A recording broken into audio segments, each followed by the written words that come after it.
We have today Manuel Suarez. He's the CEO and founder of Attention Grabbing Media, a full service marketing agency that helps its clients scale their online presence. Now, Manuel has grown his company from the ground up and has become a notable figure in the marketing world. Manuel, how are you doing today? Phillip, it's so good to be here. Appreciate it very much, the invite and being a part of a community of like-minded people that are conquering the world together. And it's just great to be here. Today it's a little bit of an emotional day. It's what they call, as we're recording this, they call it Boss Day. So I walk into my office and I had all my incredible staff give me an incredible welcome. And oh man, everybody gave me a letter that I have to read now, and balloons and a lot of stuff, and bittersweet, Phillip. As you know, we had chatted before. You know that I lost my dad this year, and yes. He was the greatest boss I ever had. I could say, aside from my wife, my only boss. So just reminiscing how incredible it was to have my life close to that guy. So it's an emotional day, but again, bittersweet. It's exciting to look at my team and see what the journey that I've been through to have what I have, and I'm grateful, man. So it's a day full of gratefulness, that's for sure. I'm very, very grateful to be where I'm at. That's exactly what I want to talk to you about. Is you've been able to build this company where, I mean, you just said before we hit record, we talked about this. You're one away from 100 employees. And, you know, I personally follow you on social media, and I saw that you have a mission where you actually believe in getting a team together. You know, you believe in that. So to come in on Boss Day and have people personally write you letters when most people try to avoid their boss, you're doing something different. So why don't we start there? Because you've helped create this 8-figure business with over now close to 100 employees, right? A 6,000 square foot office in Lago, Florida. Okay, how did you get here? Because I know the story specifically of like where you may have started, but in your own right, you now have a team of 100 people that you've inspired to believe in you. How did you find within yourself this mindset of this is how the culture of my team will operate? Wow. It's been quite a journey, Phillip. It's been a process of discovery.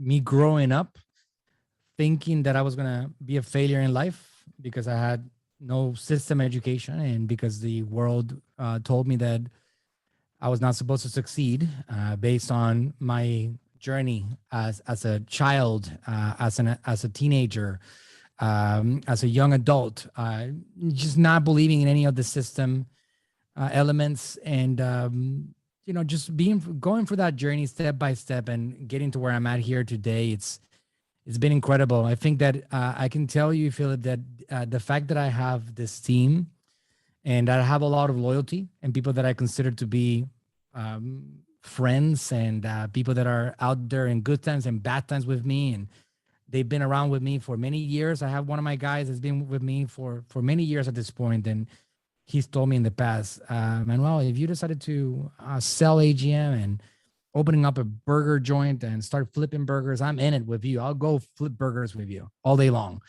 That thing, and I believe that that's something that gets developed with a real desire to help people, like a real intention to make people around you better. I just made a post about this today, Phillip, before we recorded, feeling emotional about the day and the fact that I had this incredible group of people that I call my team, and you know, combination of the first official day that every single year they celebrate this thing in the United States called the Boss Day, right? So we always do something special for the boss.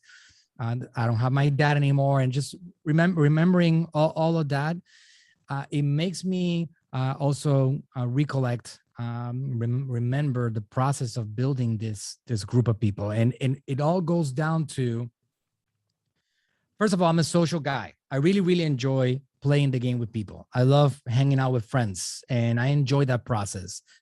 There's other people that like to be by themselves, and they like to work behind a screen and a keyboard and just disconnect from the world. I love building things with people together. I really enjoy that. So even though a lot of people could be more profitable than me, having an organization of less people making more money, this drives me. Man, does it drive me to conquer the world together with people around me. Not only making myself better, but making everybody else around me better. I think that a definition for a leader, like a real good definition of a leader, is somebody that is consistently looking to make other people's lives around them better. And you're more interested in others than you are in yourself. And you really, really mean it. And at the same time, you have an enormous ability to inspire others. But here's the thing. It's not an intentional push towards inspiring. It happens naturally with your actual burning fire to succeed. That's the way that I see it. So I see people around me getting inspired and becoming the best possible version of themselves. But the way that it happens, I don't mean for it to happen. Naturally, I am inclined to thriving, to success, to expansion, to doing better. And by having that inspiration in myself, that I believe that I see other people around me also not really understanding what their skills and abilities are, I want to make them better. I want to inspire them to do better. I want them to realize themselves that they can actually do more and accomplish more in life. In my company, Phillip, I do not ask for resumes. Nobody would actually be denied a job, an opportunity in my company because they didn't have a resume. On the contrary, I couldn't care less about a resume. I don't have one myself. I love the process of people self-discovering and realizing what their abilities are. Why? Because that's exactly what happened to me, Phillip. I discovered my own abilities along the way, not realizing that I had these abilities. It began with an urgent need to produce money. It began with an economy melting and companies falling apart and the real estate market collapsing and me losing a house and having to declare bankruptcy and having children that I had to actually help survive. That's how it began. So it was an urgency to survive that led me to, okay, you know what? There's only two directions in life. There's not really a middle ground. You either survive or succumb. You either thrive or fall down. One or the other, right? There's not really any status quo. Things don't stay the same. They get worse or they get better. So knowing that and understanding that basic truth in life, I just decided to make myself better. And I jumped into opportunities and I looked for what can I do to do a little bit better in life. And I tried things and I failed. And then I tried another thing and I failed until I found something that I really loved. I had an opportunity to work with my dad to build a brand together in the United States. And that started working and I added some fuel to that fire. And little by little, man, it's been a journey. It's been probably 14 years since I decided to survive and do better. 14 years, 2007 was the first year that I was like, okay, good. The system is telling me that I'm going to be a failure. I'm going to try to do something about it. Let me try to like change things around here and let me try to disagree with what the world is saying about what I should be.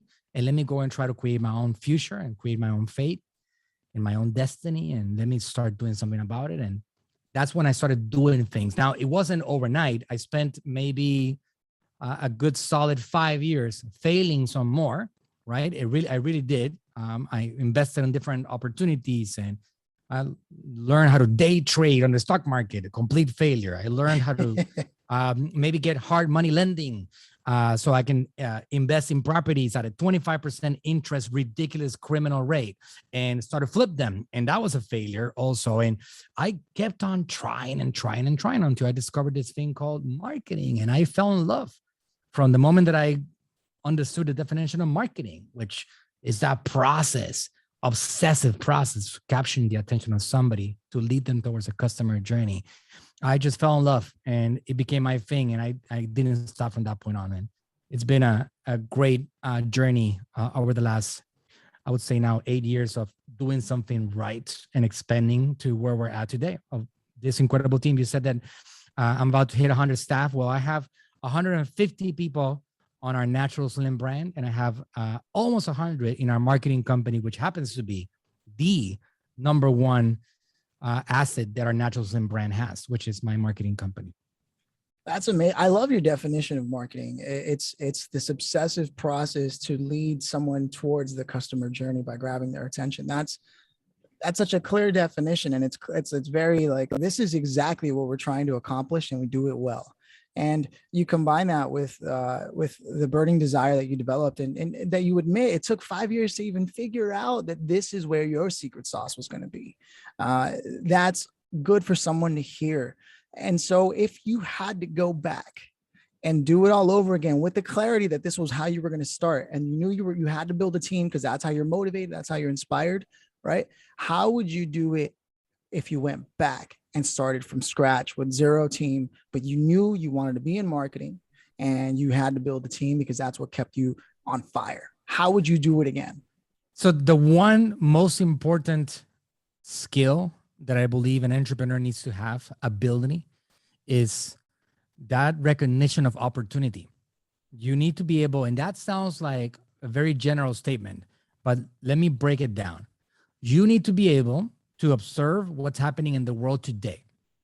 Like if you go to a marketing career in university, they're going to teach you all about marketing basics, and that's great. And you're going to go maybe all Mad Men and understanding the world of capturing attention, but you're not going to understand the world we live in today. In that world, when you graduate in a particular area, the next day it changes, and it changes consistently. So the first thing that you need to understand as a marketer, if I had to go back in time, I'll probably in 2008, as I created the Natural Slim brand, and I was working with that and my dad. I probably would have gotten my dad earlier on the camera. It took us too long. There's things that I can tell you that we should have done a lot earlier. We came such a long way so fast. We would have been further up the line. For example, we have a YouTube channel right now that it's about to cross 5 million subscribers on it, and that feeds our brand worldwide. We probably would have 10 or 12 million subscribers right now. We'd probably be the biggest influencer in Latin America. And that's something that we can change at this point. If I had to go back in 2008, YouTube was already in motion. The content world was already rolling out. The internet was already exploding. And I was still trying to do traditional advertising. I was doing flyers and putting them on the cars and the windshields, and nobody was calling me. I was already doing some cold calling and trying to get people to understand what our business was all about. And I was not able to succeed. Not until we started getting my dad in front of a camera in 2012, we started having some success. And that first year, I can tell you, Phillip, that first year of getting my dad in the camera, we had a romantic idea that we wanted to create our own traffic in our own website. And we created a website called metabolismotv.com. And we wanted, instead of sending the traffic to YouTube, we wanted to control that traffic. And we started doing TV ads, commercials to drive traffic to the website. And we started doing all these campaigns. And that was a complete disaster. It was not taking off until at one moment in late 2012, after a year of doing that, anybody can go back to the history of any YouTube channel and see when it was launched. The first ever video was published in October 2012 on the YouTube channel. And I was actually able to convince my dad, said, Dad, this romantic idea of us controlling our own traffic is not working. Let's go on YouTube. Let's put the attention where it's at. Let's try to leverage the enormous traffic that they already have. And I think this is going to be the most important thing that we're going to do. And that was the brightest thing we ever did. There were people that were involved in that decision. My dad he was a very stubborn guy with his ways, very romantic about the way that he wanted to get things done. So we actually had my oldest brother, myself, my wife, everybody was involved on getting him to be like, all right, we got to go and we got to put this on the YouTube channel. And we started doing that. So it all goes back to, we had to do things all over again, Phillip, observing opportunities that are present today, not trying to create opportunities. Your job should not be creating the next Facebook, should be taking advantage of the already established enormous visibility of a Facebook app. It should not be to create the next big website. It should be, how do you leverage the attention of those massive powerhouses, like for example, Amazon, people ask me on the world of e-commerce, should I start on Amazon or should I build my own website on Shopify? And the answer is, well, what do you think? Who has more traffic, Amazon or your website that nobody knows about? Amazon has 100 million unique buyers, 100 million monthly that are buying already products there. Your website has 0 monthly unique buyers. So you can actually, and again, I'm a big fan of Shopify and e-commerce, and I'm doing it all like right now, but you got to look at how do you start? What is the roadmap for you to get on the right path? If you take all your money and you go to a Shopify site, Magento, WooCommerce, BigCommerce, whatever, and you put all your money, you need to generate enough traffic and generate enough revenue that it's going to allow you to scale. Well, Amazon is the easiest way. And I'm not here to promote Amazon, but I'm just talking about common sense. So one of the most important things that we all need to have as successful entrepreneurs, business owners, brand owners, is the ability to recognize these opportunities and the ability to use common sense. If you have those things in place, you're going to save yourself a lot of time. Like myself, I would have saved myself 4 years and probably would have been a lot deeper. Like our company is going to do $75 million internationally in 2021. I'll probably be doing $250 million in 2021 if I would have started a little bit earlier instead of wasting those 4 years. My wife and I, in the middle of like Christmas Eve, stopping the celebration and walking out and going to parking lots and where people were partying and putting flyers on every single vehicle out there. And then the next day on the 26th of December, waiting on standby by the phones, and not a single phone would ring. Not a single person would walk in. At some point on the day, the door gets opened. I'm talking about true stories here. And we get all excited about it. And it's the mailman delivering some mails. And at that point, probably like utilities that we had to pay and all these other things. So we could have saved ourselves a lot of time and a lot of money if we actually had the observation of what was the world today that we live in and what things we need to take advantage of right now. I like to describe that as writing opportunities, not creating opportunities, writing existing opportunities out there. And today, in 2021, there's some major opportunities present.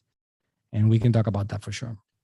Yeah, I love that mindset that you're bringing to it, because most people will post a video and then see that it didn't get 1 million views on their first video. How did you keep yourself engaged in the idea that this is definitely working a lot better? Is it because there was actually a view as opposed to everything else? Like, how did you look at that and say, and I think maybe the traffic was a little different then, and because there's multitudes now, people might get even more discouraged. But how did you keep yourself on this path when I know the first couple of videos weren't, home runs?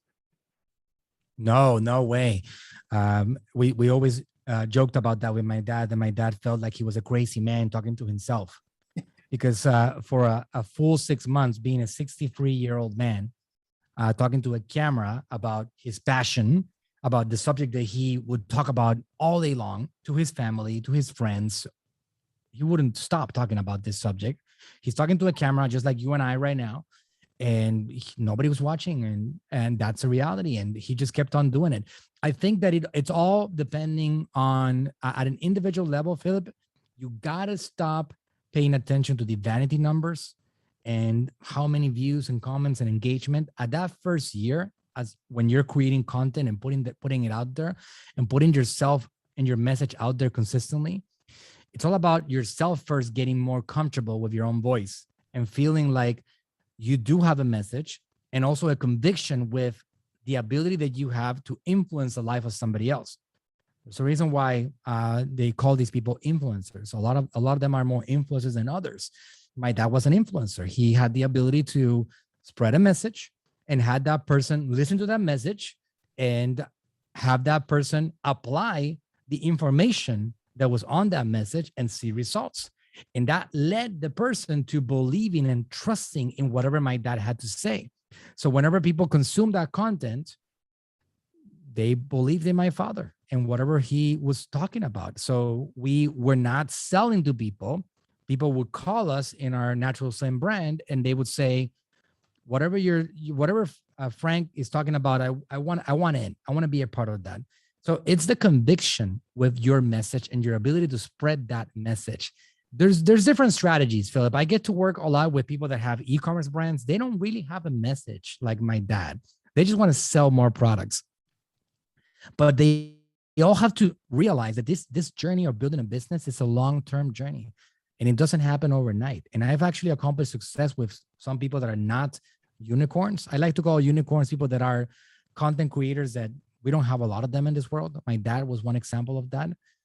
There's not many of them. It's not fair because people don't have that ability. Not everybody has that ability.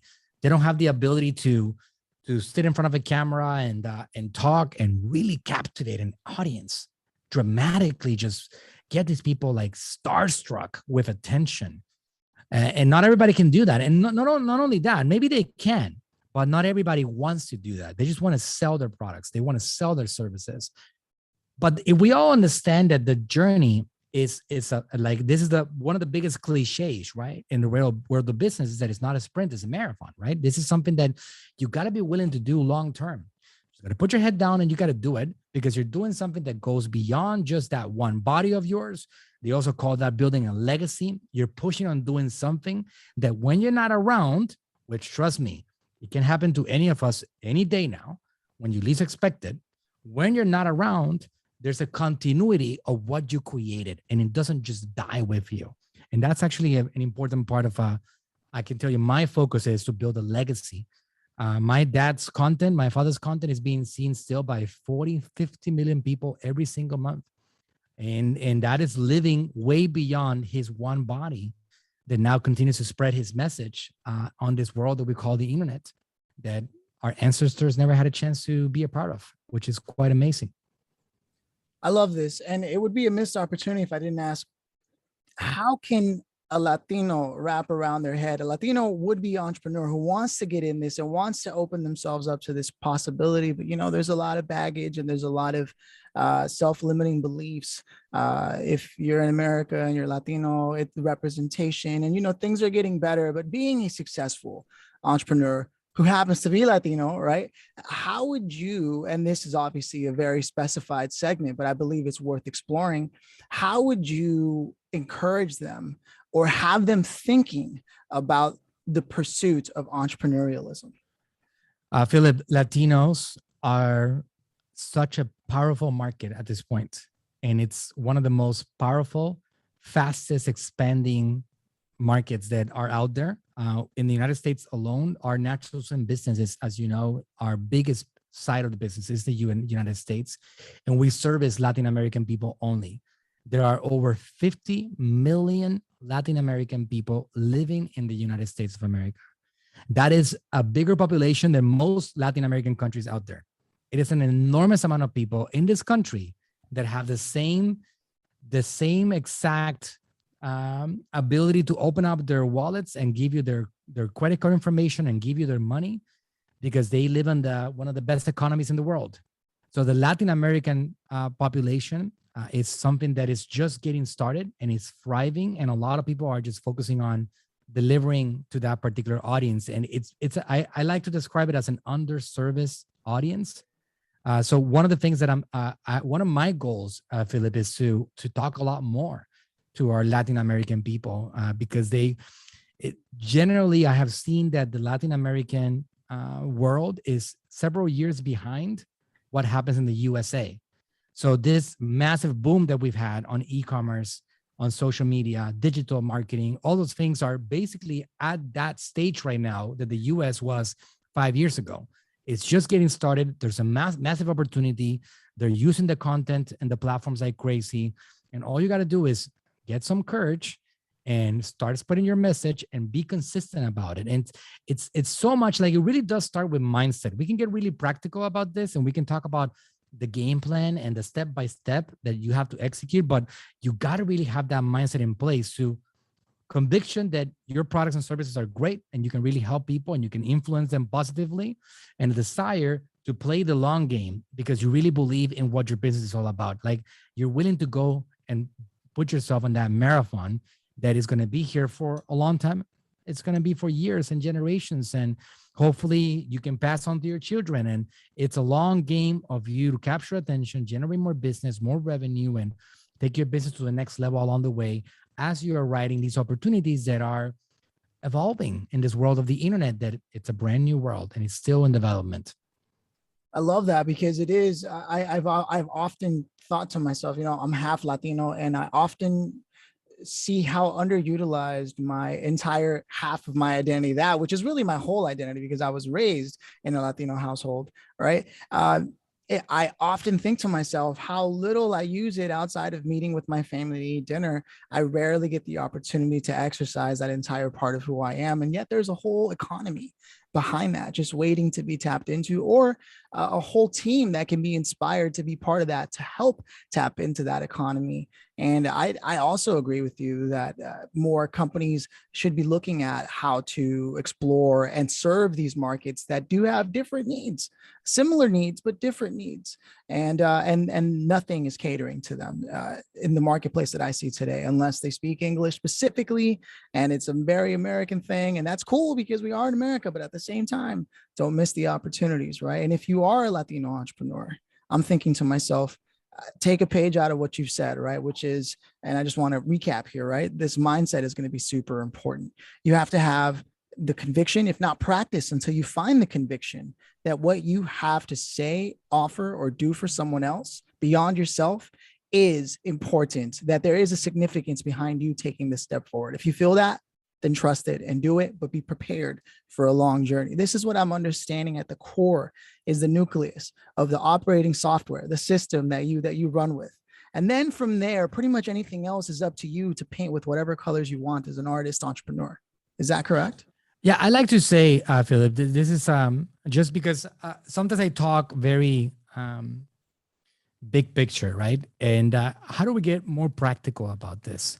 If you were to ask me, which you kind of did already, like, what is how'd you get here? How did you get to, the massive size of Natural Slim and what the company is? And I do believe that we're just getting started. I was talking to my wife the other day. I'm like, did you see Herbalife's revenue in 2021, in 2020? We're just getting started. I mean, in all honesty, right? But still, it's a pretty incredible thing what we've accomplished from the ground up. And also my marketing agency, in a matter of 5 years, what we are today and what we service and what we've accomplished is quite amazing. How do we get to, what is the number one thing that I have consistently done to get me to where I'm at today? And the answer is very simple and it's very straightforward. And it is the biggest truth that I will ever say to you. And that is the desire to really provide value, and just provide value without an obligation of, without making people feel like they should be paying me something for that value. And I want to be extra clear on that point, because still today, my marketing agency, which, like Phillip said earlier, it's an 8-figure business, generating a lot of revenue, expanding like crazy, growing every single year. Natural Slim, growing. These businesses are built on the goodwill of a leader that wants to just deliver services, educate, provide value, inspire, entertain. That's what we wanted to do. I go back, Phillip, my journey begins, my agency's journey begins with, after I accomplished success and my Natural Slim brand was already doing pretty well. In 2016, people started asking me to talk in different places. And I said, you know what? I think that's something that I could do. I didn't even know that I had the ability to speak or get on a stage, but I'm going to go for it. And I got on a stage for the first time ever in my life on a conference full of huge business owners, very successful, smart people. I got on that stage in 2017 in January for the first time ever in front of 50 people. I doubted myself for a full 10 seconds. I didn't know what the heck I was doing on that stage, but I just said, you know what? Let's go. And I started just talking. And from that point on, 17, 18, 19, 20, 21, it's been almost 5 full years that I haven't stopped talking, almost to the point that any other human beings will just run out of saliva. Thank God that we just keep on producing it. I talked a lot. I have done thousands of trainings, thousands of webinars and seminars, and hours of content. These pieces of content, 99.99% of them do not sell anything. So how do you think I have this thing that I have around me now? Like all the staff and all the revenue and all the expansion, all the success. Did I just take a magic pill? Or maybe there's something about this formula of really giving them a little bit of your superpower, understanding that if you make others better and you don't ask for anything in return, it will inevitably come back to you. Some people call it karma. Some people call it like destiny. You call it whatever the heck you want to call it. But when you do this consistently, and when you do it without really, really looking for them to give you back, it's magical. My dad, it's just that what we did for Natural Slim is the exact same thing. We just gave. If you go to my dad's videos on YouTube, 2,200 of them, a lot of content, you're not going to find my dad promoting or selling the Natural Slim brand. So how the heck do people endlessly call us every single day asking for our products, even though we don't promote it enough? For every 100 pieces of content that we put out there, 99 point something of them are strictly just giving value, information, inspiring, educating, trying to use our superpower to make them better. And things are magical. When you do this consistently, it comes back to you, man. It really does come back to you. It really flows back. It is the magical thing of this world that when you do it honestly and sincerely, not hoping or praying that people open up their wallets, it will return. And I really, really believe in that. And when people come to AGM Marketing and to our organization, we try to focus on what can we do to make the world a better place for your content? What can we do to make people better? I know it sounds like this idealistic thing, but I'm telling you, we always find something that a brand has as a superpower that they can use to make somebody else better. And by doing so, we get the strategy going. So you can actually generate sales right now. And at some point, once you start promoting, it dies, or you can build something that is full of value and full of changing the world and making it better. And now, even if you stop promoting it, it just keeps on coming back. People that I work with, like Dr. Berg, it just keeps on coming back. We can turn off all ads, Philip. I can literally put everything to zero advertising, and it will just keep on coming back. It is incredible.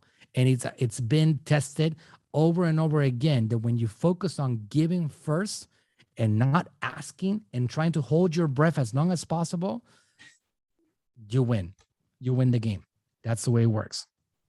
You've definitely made it clear. And what I love about that is that being on this podcast is one perfect example of how much value you delivered without any expectation of anything. You're like, great, I'm going to leave all this value behind because that's what I do. That's who I am. So anybody listening right now, the listener can literally sit here and say, you've been impacted and influenced from someone who was literally just contributing value to the world. That is exactly the mirror of that. And so with that, I want to invite the listener to know where they can connect with you immediately, where they can learn more about you, whether it's a social channel, the YouTube channel, your website. What do you want to send people towards? Absolutely. Well, AGM stands for Attention Grabbing Media. It's the name of our company, agmagency.com. If anybody wants to find out a little bit more about what we do. We do have a collaboration going on with the People's Shark, Damon John. If anybody wants to find out about that one, you can go to sharkagm.com. And we are helping people get set up on these channels and helping them launch on social media so they can actually generate attention with these platforms. And given a little bit of us, I partnered with Damon a while ago, a little bit over a year, because Damon is very in line with my philosophy of just giving. This is a guy that has accomplished massive financial success, and we connected because he wanted to be able to help his audience. And we've been helping a lot of people set up to succeed in this environment of social media. And we're helping people every day. So sharkagm.com is a website, and the other one is agmagency.com. I love that. Manuel, thank you so much for stopping by and doing what you do best, creating value, man. It really was nice speaking with you again. So great to be here, Philip. Thank you very much. And guys, keep on killing it. Keep on conquering the world. There's a lot of opportunities out there, plenty of them.